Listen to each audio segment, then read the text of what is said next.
ওনাকে আমরা মুক্ত করতে পারবো। কিন্তু আমার কথা হলো, আমি একটা লোকের জন্য লড়াই করছি, সে একজন নিরীহ লোক, তার অধিকারের প্রশ্নে আমরা লড়াই করছি, তাকে তার অধিকার ফেরত নিয়ে আসতে হবে। আমরা সনাতনী, আমরা হিন্দু, এই হবে আমার পরিচয়। আমাদের সঙ্গে আপনারা থাকবেন কিনা? আপনারা আমাদের কর্মকাণ্ডে যুক্ত থাকবেন কিনা?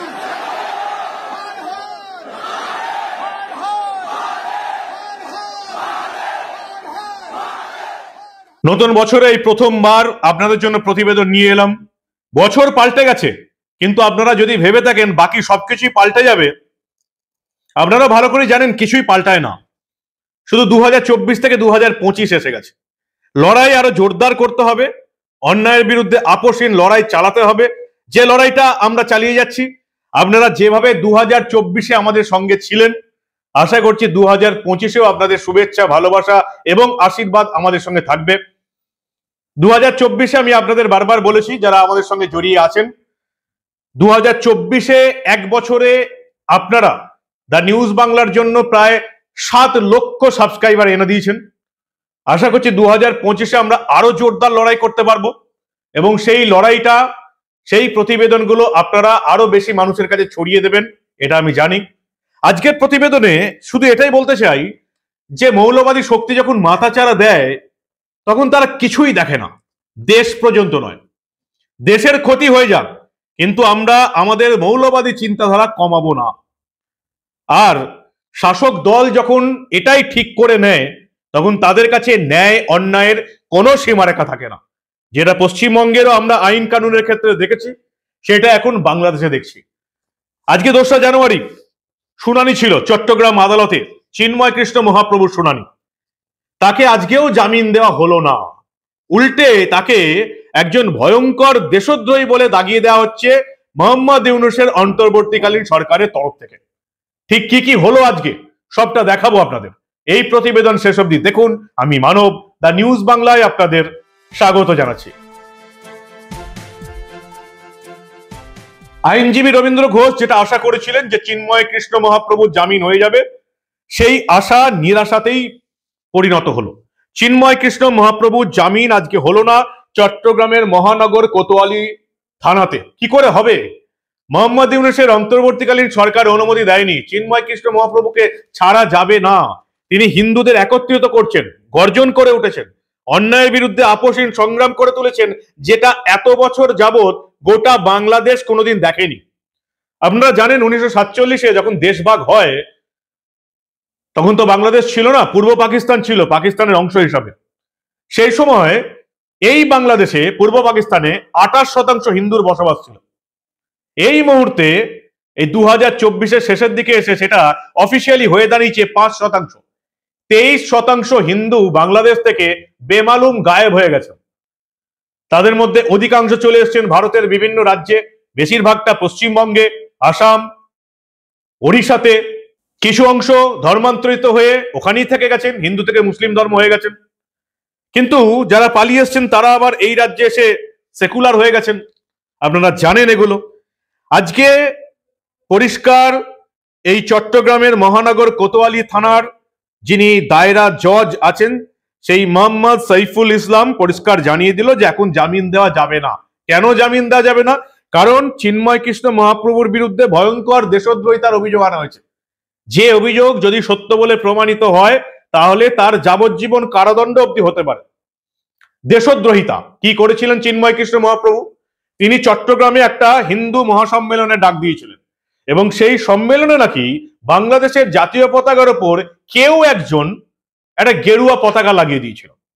ফলে যেহেতু সভাটা তার ছিল, মুখ্য বক্তা ছিলেন চিন্ময় কৃষ্ণ মহাপ্রভু, তাই তাকে গ্রেপ্তার করে দেশদ্রোহিতার মামলা দিয়েছে মোহাম্মদ ইউনূসের অন্তর্বর্তীকালীন সরকারের প্রধান উপদেষ্টার সরকার।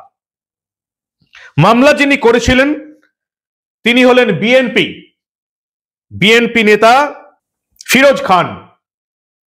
মিথ্যা মামলা করার জন্য ফিরোজ খানকে বিএনপি নিজের দল থেকে বাতিল করে দিয়েছে। কিন্তু সেটাকেই মাথা করে অন্তর্বর্তীকালীন সরকার চিন্ময় কৃষ্ণ মহাপ্রভুকে গ্রেপ্তার করে, এবং তার বিরুদ্ধে গত 31শে অক্টোবর রাষ্ট্রদ্রোহের অভিযোগে 19 জনের বিরুদ্ধে নগরের কোতোয়ালি থানায় মামলা দায়ের করা হয়। রাষ্ট্রদ্রোহ, যে বাংলাদেশের জাতীয় পতাকার উপর দাঁড়ানোটা রাষ্ট্রদ্রোহ নয়, বাংলাদেশের জাতীয় পতাকার উপর দাঁড়িয়ে বসে নামাজ পড়াটা রাষ্ট্রদ্রোহ নয়, বাংলাদেশের জাতীয় পতাকার উপর বসে ইফতার পার্টি করা রাষ্ট্রদ্রোহ নয়, সেরকম ভিজুয়াল গোটা বাংলাদেশের সোশ্যাল মিডিয়াতে ছড়িয়ে রয়েছে। শুধুমাত্র চিন্ময় কৃষ্ণ মহাপ্রভুর অনুষ্ঠানে জনসভায় কেউ একজন নাকি, সেই প্রমাণও নেই, জাতীয় পতাকার উপর গেরুয়া পতাকা লাগিয়েছিল বলে যিনি প্রধান বক্তা তাকে গ্রেপ্তার করে নেওয়া হয়েছে। এটা কত বড় অন্যায় কাজ হয়েছে সেটা এখন আর বুঝতে গেলে আইনজীবী হতে হবে না বা বিশেষজ্ঞ হতে হবে না, আপনারা নিজেও বুঝতে পারছেন। জামিন সম্ভব নয়, কারণ এই মামলায় শাস্তি হলে যাবজ্জীবন কারাদণ্ড হতে পারে। কি বলছেন সরকারি আইনজীবীরা, শুনুন আপনারা। আজকে চিন্ময় দাসের মামলা শুনানি ছিল এবং চিন্ময় দাসের পক্ষে আমাদের বারের একজন সদস্য অ্যাডভোকেট অপূর্ব চরণ দাস, যিনি ঢাকাতে প্র্যাকটিস করেছেন, তার নেতৃত্বে 10-12 জনের একটি বিজ্ঞ আইনজীবী দল আজকে মামলা শুনানিতে অংশগ্রহণ করেছেন এবং আমরা জেলা আইনজীবী সমিতির সভাপতি সেক্রেটারি দুজনে ছিলাম। আজকে অত্যন্ত শান্তিপূর্ণভাবে নির্বিঘ্নে আসামি পক্ষের আইনজীবীগণ প্রায় আধা ঘন্টার কাছাকাছি তারা দীর্ঘ শুনানি করেছেন এবং তারা তাদের জামিনের বিষয়ের সপক্ষে তাদের অনেক যুক্তি তুলে ধরেছেন। এবং অপরদিকে রাষ্ট্রপক্ষের পিপি, মহানগর পিপি জনাব মফিজুল হক ভূঁইয়া, তিনি বলেছেন যে এটা রাষ্ট্রদ্রোহী মামলা, এই মামলায় সাজা হচ্ছে যাবজ্জীবন এবং এই মামলা বর্তমানে তদন্তাধীন রয়েছেন, অনেক কিছু তথ্য উদ্ঘাটন হবে। উনি বিজ্ঞ আদালতের এই সাবমিশন দেওয়ার কারণে বিজ্ঞ আদালত তার জামিনের মিসকেজ যেটা করেছেন সেটা নামঞ্জুর করেছেন, অর্থাৎ আসামির জামিন নামঞ্জুর করেছেন। পরবর্তী যদি ওনারা সংক্ষুব্ধ হয় আদালতের আদেশে, তখন ওনারা উচ্চ আদালতে মহামান্য হাইকোর্টে জামিন শুনানি করতে পারবেন।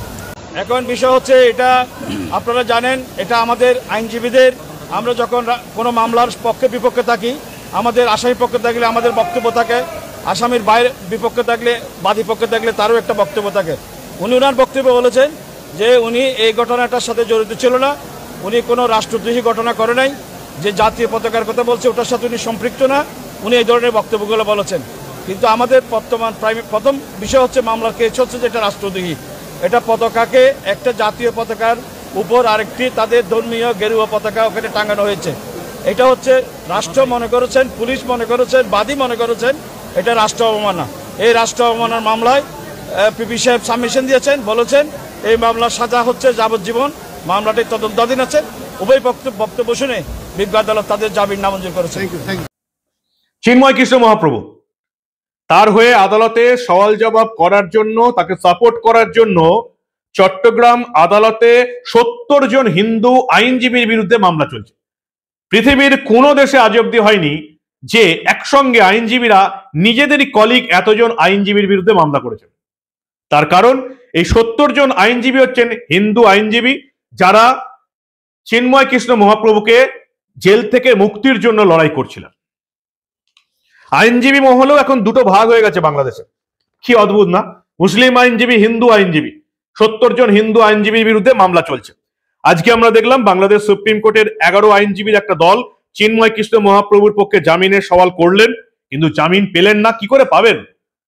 মোহাম্মদ ইউনূসের সরকার তো বারণ করে দিয়েছে, ফলে এই যে জাজ মোহাম্মদ সাইফুল ইসলাম, তার পক্ষে জামিন দেওয়াটা সম্ভব নয়, অসম্ভব ব্যাপার, সেটা আপনারা ভালো করে জানেন। এই চিন্ময় মহারাজের প্রথম আইনজীবী সুভাষিস শর্মা গ্রেপ্তারি এড়াতে এখন আত্মগোপন করেছেন, পালিয়ে গেছেন, তাকে গ্রেপ্তার করা হবে। দ্বিতীয় আইনজীবী রবীন্দ্র ঘোষ এই মুহূর্তে কলকাতায় আছেন, এসএসকেএম হাসপাতালে ভর্তি আছেন, তার হৃদরোগ হয়েছে, হার্টের অসুখ। তাকে জামিন করতে যাওয়ার সময় এতটাই ধাক্কাধাক্কি করেছে আইনজীবীরা, তার কলিগরা, এবং মারধর করেছে, তিনি এখন এসএসকেএম এ জীবন মৃত্যুর সঙ্গে লড়াই করছেন। দুজন আইনজীবীকে মারধর করে একেবারে হাসপাতালের আইসিইউতে পাঠিয়ে দিয়েছে। জামিন দেওয়া যাবে না, ইউনূস সরকারের উপর রীতিমতো চাপ সৃষ্টি করে জামাত গোষ্ঠী চিন্ময় মহাপ্রভুর জামিন অগ্রাহ্য করতে বাধ্য করানো, এটাই হচ্ছে সবচেয়ে বড় কথা। আইনজীবী সুমন কুমার রায় কি বলছেন আজকের এই জাজমেন্টের পর, শুনুন। আমরা আজকে চট্টগ্রামে ঢাকা হাইকোর্টের এবং জজ কোর্টের সিনিয়র আইনজীবী প্রায় 11 জন শুনানিতে অংশগ্রহণ করেছে। সেখানে আমাদের আইনজীবীরা বিজ্ঞ আদালতে আইনের এবং এদের উপরে ভিত্তি করে সেখানে জামিন শুনানি করেছে, কিন্তু বিজ্ঞ আদালত জামিন নামঞ্জুর করেছে। যদিও জামিনের পাওয়ার ক্ষেত্রে অনেক গ্রাউন্ড ছিল, যদিও এই মামলার আইনগতভাবে তেমন কোনো ভিত্তি নাই, আমাদের আইনজীবীরা শুনানিতে সেটা বলেছেন, কিন্তু তারপরেও বিজ্ঞ আদালত জামিন নামঞ্জুর করেছেন। আমরা চিন্ময় প্রভুর এই জামিন শুনানির জন্য উচ্চ আদালতে যাওয়ার যে পথ, যে বাধাটা ছিল সেটা আপাতত কেটে গেল। আমরা উচ্চ আদালতে যাব এবং আমরা মনে করি যে আমরা ন্যায় বিচার পাবো। 25শে নভেম্বর ইসকনের প্রাক্তন সন্ন্যাসী, বাংলাদেশে এখন হিন্দুদের নেতা বলা যায়, চিন্ময় কৃষ্ণ মহাপ্রভুকে ঢাকার বিমানবন্দর এলাকা থেকে গ্রেপ্তার করা হলো। তারপর থেকে তার এখনো জামিন হয়নি। আজকে 2রা জানুয়ারি জামিন ক্যান্সেল হয়ে গেল। পরবর্তী শুনানির ডেট ঠিক হবে। চিন্ময় কৃষ্ণ মহাপ্রভুর আইনজীবীরা চেষ্টা করছেন এই মামলাটা একেবারে ঢাকাতে সুপ্রিম কোর্টে নিয়ে যেতে, কারণ সুপ্রিম কোর্টে না হলে একেবারে চট্টগ্রামের জেলা আদালত থেকে কোনোদিন এই চিন্ময় মহারাজের জামিন হবে না, হতে পারে না, সেটা এনারাও বুঝে গেছেন। কি বলবেন আপনারা? ওই যে বললাম 24 থেকে 25-এ এসছেন, 2024 থেকে 2025-এ পা দিয়েছেন, বছর শেষ হয়েছে, পরিবর্তন কিছুই আসেনি, না আমাদের দেশে না বাংলাদেশে। তাই লড়াই কিন্তু আরো জোরদার। চিন্ময় কৃষ্ণ মহাপ্রভুর আইনজীবীরা যাচ্ছেন সুপ্রিম কোর্টে। আমি জানি না এই মামলাটা তারা আদৌ সুপ্রিম কোর্টে দাখিল করতে পারবেন কিনা, বা বাংলাদেশের সুপ্রিম কোর্ট এই মামলাটা নেবে কিনা, সেটাই এখন সবচেয়ে বড় প্রশ্ন। আপনারা কি বলেন? আপনাদের মূল্যবান এবং গুরুত্বপূর্ণ মতামত জানান দা নিউজ বাংলার কমেন্ট সেকশনে। আর দেখতে থাকুন দা নিউজ বাংলা। নতুন বছরে আপনাদের জন্য এই ধরনের আরো ভালো ভালো প্রতিবেদন নিয়ে আসবো, কারণ আমরা দেশ হোক বা রাজ্য বা বিদেশ, এই ধরনের কোনো ঘটনা চেপে রাখতে দেব না।